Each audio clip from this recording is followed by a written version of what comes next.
Deepavali celebration అంతా మనకి ఇక్కడే కనిపిస్తుంది, చూసారు కదా. ఇది యుఎస్ లో ఉన్నట్టు అనిపించట్లేదు కదా. కాదు, యుఎస్ లోనే ఉన్నాము. చాలా చక్కగా అందరూ కూడా దీపావళి సెలబ్రేషన్స్ చేసుకుంటే నిజంగా కన్నుల పండుగగా ఉంది. ఒకసారి మాట్లాడదాం. హలో అండి, హ్యాపీ దివాళీ. హ్యాపీ దివాళీ అండి. సో ఏంటి దివాళీకి ఏం స్వీట్స్ చేసుకున్నారు సెలబ్రేషన్స్? అరిసెలు చేసుకున్నాము. ఓ యా, కష్టమే కానీ ట్రై చేసాము, వచ్చింది. టేస్ట్ కూడా బాగుంది, మీరు కూడా తినాలి. తప్పకుండా, థ్యాంక్ యూ వెరీ మచ్. నేను మిస్ అవుతుంటాను. మీరు చిన్నప్పుడు చేసుకున్న దివాళీకి ఇప్పుడు దివాళీకి ఏమైనా డిఫరెన్స్ కనిపిస్తుందా? ఆఫ్ కోర్స్ అండి, చాలా డిఫరెన్స్ ఉంది. And first of all happy Deepavali. Thank you, happy Diwali. మనము చిన్నప్పుడు దీపావళి అంటే చాలా ఎగ్జైట్ గా ఉంటుంది. పొద్దున లేచి మన క్రాకర్స్ కొనుక్కోవడం కానీ అది ఇది చాలా ఉంటుంది.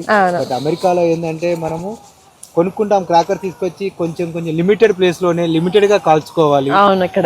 అదే ఇండియాలో అయితే లిమిటేషన్ ఉండదు. అదొకటి మెయిన్ ఇది.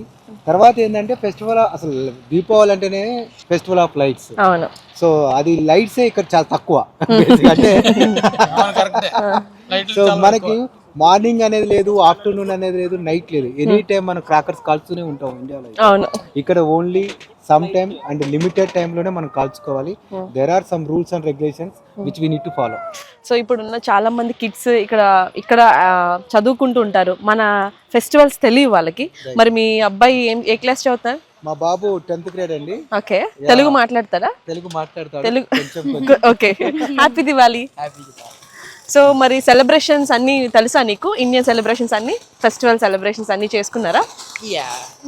It's just the festival of lights, and then how the light defeats the dark, and yeah, that's all I know about Deepavali. Yeah. Thank you.